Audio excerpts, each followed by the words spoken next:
The call came on a Tuesday morning in February, when the sky over Vancouver was the color of old concrete and the rain hadn't stopped for 11 days straight. I was sitting at my kitchen table with a cup of coffee I hadn't touched, staring at the water running down the window glass, when my phone buzzed against the wood. A number I didn't recognize, a 604 area code, but not one I knew. I almost didn't answer. "Mr. Calloway?"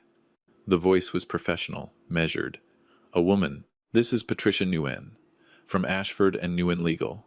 I'm calling regarding the estate of Catherine Calloway." I set down my coffee cup very carefully. Catherine had been gone for 2 years by then. 2 years, 3 months, and I knew because I counted 16 days. And not once in that time had my daughter spoken a single word to me. "Mr. Calloway, are you there?" "Yes," I said. "I'm here. We need you to come in. There are documents your wife left that are to be read in person, in the presence of both yourself and your daughter. I've already contacted Diane. She's agreed to attend." I almost laughed at that. Diane had agreed, as if sitting in the same room as her father after 2 years of silence was something she had simply agreed to, like a dentist appointment, or a meeting she could reschedule if something better came up. "When?" I asked. "Thursday, 10 o'clock, if that works for you." It worked. I had nowhere else to be. I was 63 years old, retired 18 months early from a civil engineering firm I'd spent 27 years building, and my days had a kind of hollow structure to them. Now coffee, a walk along the seawall if the rain permitted, lunch alone, evenings with books I couldn't concentrate on. I had agreed to early retirement not because I wanted it, but because the alternative had been something I still couldn't bring myself to name out loud. Thursday came cold and clear, the rain finally gone, the mountains sharp against a blue sky the way they get in late winter when the air has been washed completely clean. I drove to the office on West Georgia, found parking 2 blocks away, and sat in my car for 10 minutes before I went in. I told myself I was breathing. I was also preparing. Not for the documents. I had a reasonable idea of what Catherine had left behind, though the specifics had been handled by Patricia Nguyen, without my involvement, per Catherine's very specific instructions. I was preparing for Diane.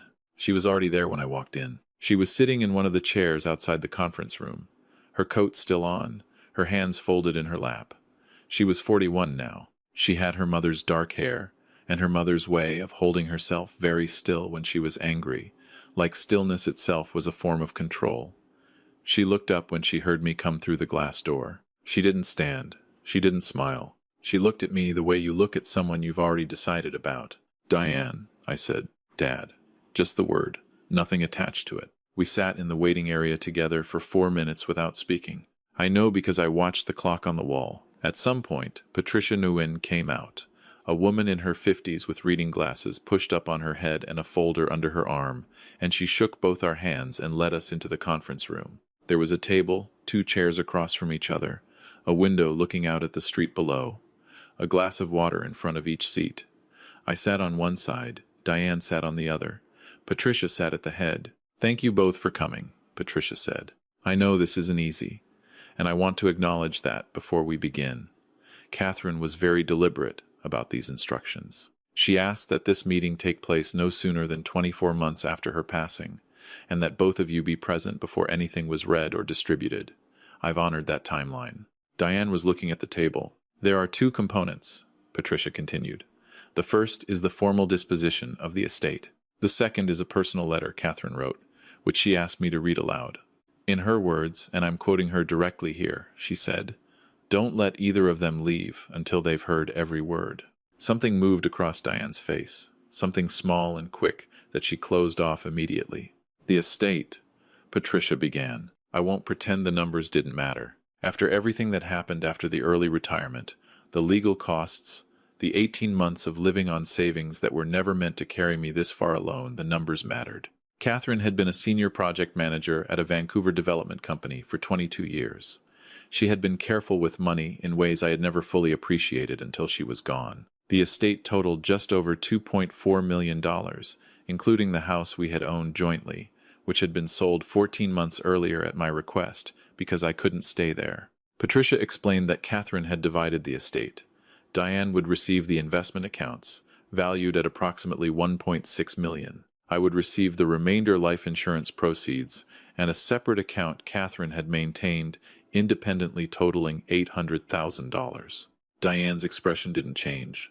She had known, I suspected, that she was named as a primary beneficiary. She had not known about my portion. "That's it?" Diane said, quietly. "For the financial disposition, yes," Patricia said. "But now I'd like to read the letter." Diane sat back slightly. "How long is it?" 14 pages. A silence. "Catherine wrote it over several weeks," Patricia said. "She asked that it be read completely, without interruption, before either of you responds." She paused. "Do you both agree to that?" I nodded. After a moment, so did Diane. Patricia opened the folder, put on her reading glasses, and began. "I don't know what day you're reading this. I tried to imagine it, the two of you sitting across from each other in some office, not looking at each other, both of you certain you understand exactly what happened and exactly who was wrong. I know you both well enough to know that's how it will go. I need you to know that I'm not writing this to assign blame. I'm writing it because I made a choice 6 years ago that set everything in motion, and neither of you has ever known the full truth of it. That's my fault. I've lived with it. And I've decided that whatever time I had left, and by the time you hear this, you'll know it wasn't as much as any of us wanted. I wasn't going to let it end with this silence between you. So I'm going to tell you what actually happened. All of it. And then you can decide what to do with it." I looked at the window. Outside, a bus went past.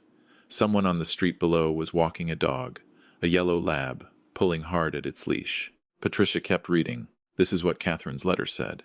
"In the spring 6 years ago, I had been nominated for a major infrastructure contract, the largest of my career, a bid my firm had spent 18 months preparing. It was, by any measure, the thing I had worked toward for nearly 3 decades. The committee was meeting in Calgary.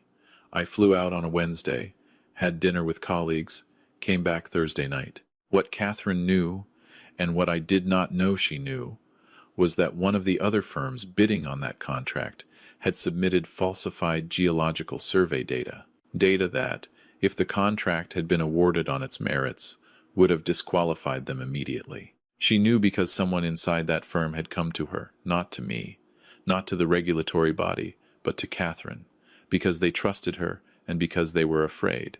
Catherine had done something with that information that I didn't know about for 6 years. She had made a call to a contact at the Provincial Review Board. Anonymously, she said in the letter. She had reported the falsified data and asked them to look into it quietly before the contract was awarded. It had not gone quietly. The review board had opened a full investigation. My firm had been caught in it, not because we had done anything wrong, but because we were the leading bid, and the investigation had frozen all contract proceedings for 7 months. 7 months during which the momentum we had built collapsed, during which 2 junior partners left, during which I had worked 18-hour days trying to hold things together and had, by my own admission, become someone my family barely recognized. During those 7 months, I had said things to Catherine I have never been able to take back. I had accused her of not understanding the pressure I was under. I had accused her of pulling away. I had, on one night I will carry with me to the end, told her that she was the one person who was supposed to be in my corner, and she couldn't even manage that. She had not told me, then, what she had done, why she had done it. She had simply absorbed it. The investigation eventually cleared my firm entirely. We were awarded the contract 9 months later than planned. I had called it the worst year of my professional life, and moved on. Catherine had said nothing. What I didn't know what the letter told me now, in Patricia Nguyen's steady, careful voice, was that Catherine had been diagnosed with ovarian cancer 4 months before she made that call to the review board. Stage 2, caught early, treatable, the doctors had said. She had gone to her first appointment alone. She had not told me because the contract bid was in its final phase, and she had decided, on her own, in a waiting room in a Vancouver cancer center, that she was not going to add to my load. She had also decided something else. If she was sick, if there was a chance, even a small one, that things might not go the way the doctors hoped, she was not going to let a fraudulent company steal the thing I had spent my life building. She was not going to let that happen and say nothing. So she had made the call.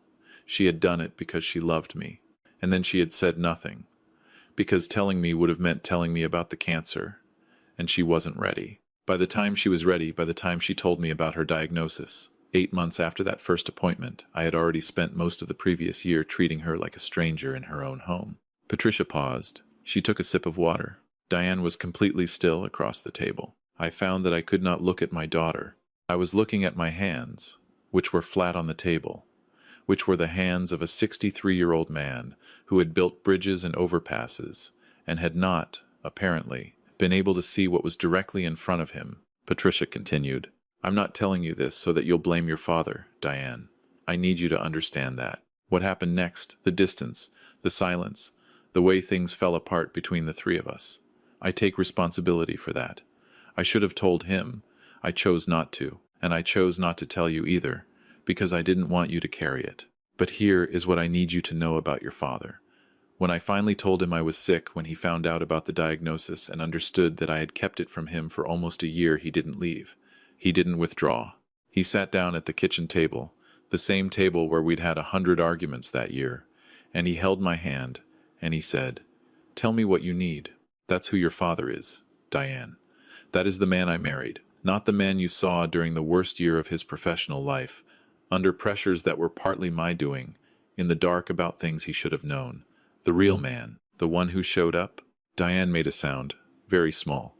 I looked up. She was pressing her fingers against her mouth. Patricia kept reading. The cancer had gone to stage 3 by the year I retired. The treatment was harder. I had left the firm not because I chose to, but because Catherine needed someone home, and I was the one who could arrange it. And I had arranged it without telling anyone why, because Catherine had asked me not to. She didn't want colleagues sending casseroles. She didn't want Diane adjusting her life in Calgary, where she'd been living then, disrupting a new job and a new relationship to come back to Vancouver and watch her mother get sick. So I had told Diane I was taking early retirement, that the industry was changing, that I was tired. Diane had come home for Christmas that year and found her mother thinner than she'd ever seen her, and her father quiet in ways she didn't understand, and she had asked me directly, Is something wrong with Mom? I had said what Catherine had asked me to say, that there had been some health things, that they were managing it, that Catherine would tell her more when she was ready. Catherine had not been ready before she stopped being able to tell anyone anything at all. She had died in November, 18 months after that Christmas. Diane had been there. I had been there. The three of us had been in that house together for the final 6 weeks, and for 6 weeks Diane had watched her father sit at her mother's bedside and hold her hand, and she had still not known. None of us had spoken about the year that had broken things. Not really, not clearly, and when Catherine died, Diane had held all of that unspoken confusion and grief and turned it into something she could hold on to. She had decided her father was responsible, not for the cancer. She wasn't irrational, but for the year Catherine had been sick and I hadn't known, for the arguments she'd heard about, for the fact that her mother had kept a secret that had clearly been a burden. And the only explanation Diane could construct was that I had been the kind of husband her mother couldn't trust with the truth. She had said it to me at the funeral, not loudly, just the two of us, by the car, after. She had said, She was sick for a year, and she didn't tell you. What does that say about you? I had not answered, because I had asked myself the same question every day since Catherine told me, and I still didn't have an answer that felt adequate. Diane had gone back to Calgary 3 days after the funeral. She had called twice in the following month, brief and careful calls that felt like someone testing ice before deciding not to cross. And then she had stopped calling, and I had not known how to start. 2 years, 3 months, 16 days. I'm asking you both to do something hard, Catherine's letter continued. I'm asking you to take what I've just told you and hold it for a moment before you react. I know that's not easy. I know you're sitting in that room right now and everything feels very large. Diane, your father didn't fail me. I made choices that protected him and protected you, because that's what I do, and I would make them again. But I made them alone when I shouldn't have. That's on me, not him. He was left in the dark by the person who was supposed to be his partner, and he still showed up every single day when it mattered. Douglas, stop carrying the year before I told you. You've been carrying it since the day I told you about the diagnosis. I know you have. Because that's what you do. You decided that year was proof of something about you, and you've been punishing yourself ever since. It wasn't proof. It was a hard year. We had a lot of good ones. What I want, the thing I am asking for, from wherever I am while you're reading this, is for the two of you to leave that office together. Not fixed. I'm not naive enough to ask for fixed. Just together. just in the same direction. The money is practical. The money is me making sure that your father, who left his career early to sit beside me, doesn't spend his 60s counting what he has left. And it's me making sure that you, Diane, have the foundation to build the life you've been circling for 3 years. But the letter is what matters. The letter is what I actually want to leave you. I love you both more than you know how to receive. I always have. Catherine. Patricia closed the folder.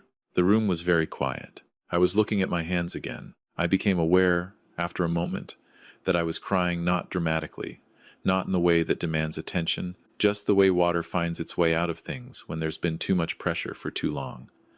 I didn't try to stop it. I was 63 years old, and my wife had just spoken to me from 2 years past her death, and she had been smarter and more deliberate and more loving than I had managed to understand while she was alive. I heard Diane push back her chair.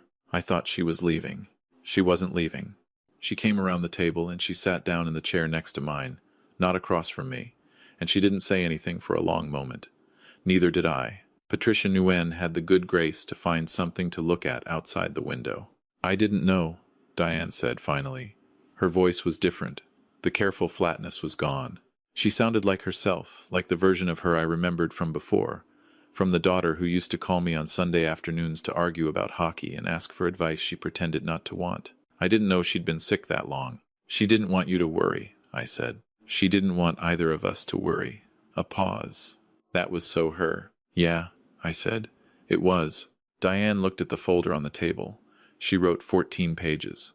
She had things to say. She always did. Diane's voice broke slightly on the last word, and she pressed her hand over her eyes for a moment.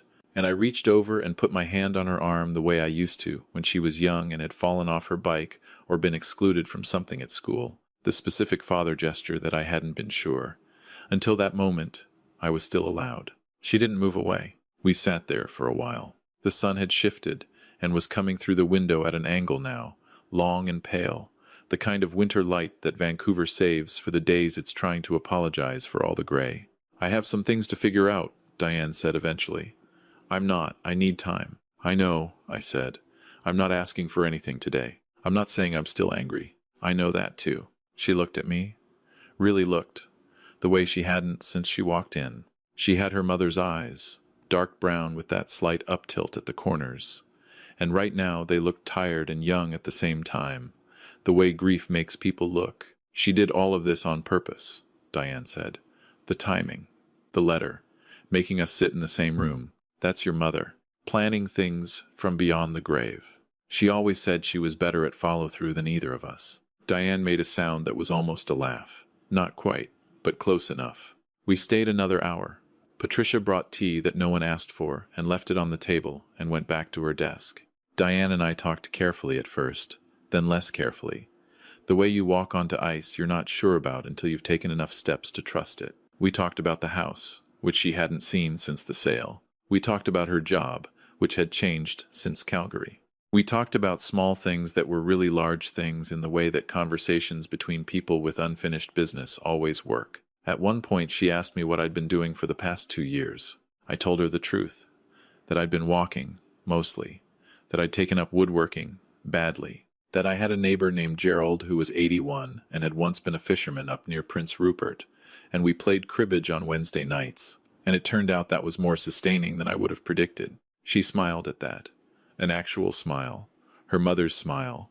The one that starts slow on one side. Gerald, she said. He cheats, I said. He's been cheating since last March, and I let him because he's 81. Mom would have liked Gerald. Mom would have beaten Gerald and not let him forget it. This time it was a real laugh. And then she was crying again. And I was.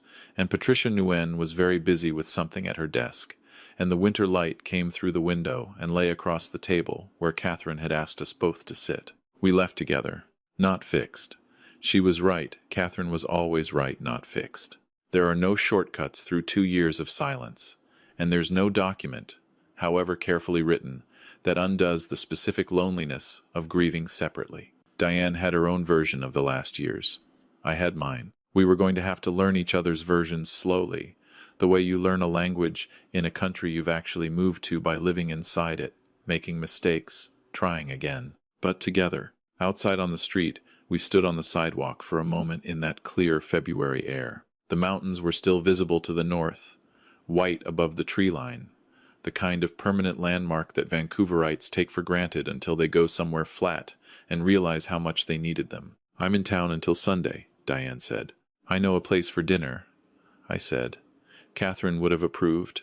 It's not fancy. She hated fancy. She did. Diane pulled her coat a little tighter. "Thursday? Thursday works." She nodded. She started toward her car, then stopped and turned back. "To Dad." "Yeah, I'm glad she wrote the letter." "Me too," I said. "Me too." I watched her walk away down West Georgia, her coat dark against the pale winter light, and I stood there for a moment longer than I needed to, just breathing the cold, clean air of a city that had been my home for 35 years, that I had almost left twice in the last 2 years, that looked the same today as it had yesterday but felt entirely different. Catherine had once told me, early in our marriage, that the bravest thing a person could do was stay. Not in the face of danger. She had no patience for that kind of bravery, the kind people put on plaques, the quiet kind, staying in a conversation that wants to end, staying in a relationship when staying is harder than leaving, staying in a room with the truth even when the truth is uncomfortable and long. She had stayed. She had done it carrying things I didn't know about, in pain I hadn't been permitted to share, with a love that turned out to be more organized and more far-sighted than anything I had been capable of in return. And then, after she was gone, she had found a way to stay a little longer. 14 pages. She had always had more to say than any of us could keep up with. I used to tease her about it, the lists, the plans, the careful thinking through of every possible outcome. I used to say she was preparing for scenarios that would never happen. She was preparing for this one. I walked back to my car. The mountains were still there, white and patient, the way they always are. I sat in the driver's seat for a moment, and I said, out loud, to no one and to her, 14 pages. Catherine, that was a lot. I could almost hear her answer. You needed all 14. I started the car and drove home. There's something I've come to believe, in the years since, about the kind of silence that grows between people who love each other. It doesn't start as silence. It starts as a small thing left unsaid, a decision made alone that seemed kinder than the alternative, a truth held back because the timing wasn't right, a fear too heavy to hand to someone else. And then it grows, the way all unattended things grow, until you look up one day and the silence has become the whole landscape, and you can't remember what it looked like before. Catherine knew that. She knew it, and she tried to hold it at bay the only way she could. She made a plan. She wrote 14 pages. She asked a lawyer to keep them for 2 years, and then call her husband and her daughter and sit them in a room until they'd heard every word. It's not the way any of us would have chosen to have the conversation. But I've learned, at 63, not to be too particular about the form that grace takes when it arrives. It doesn't always come when you're ready.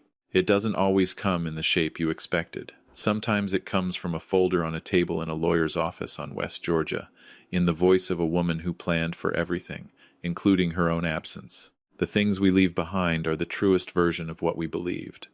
Not our achievements, not our credentials, not the contracts we won or the careers we built. The words we chose to leave, the relationships we tried to repair, the specific and deliberate love we pointed in the direction of the people who would have to go on without us.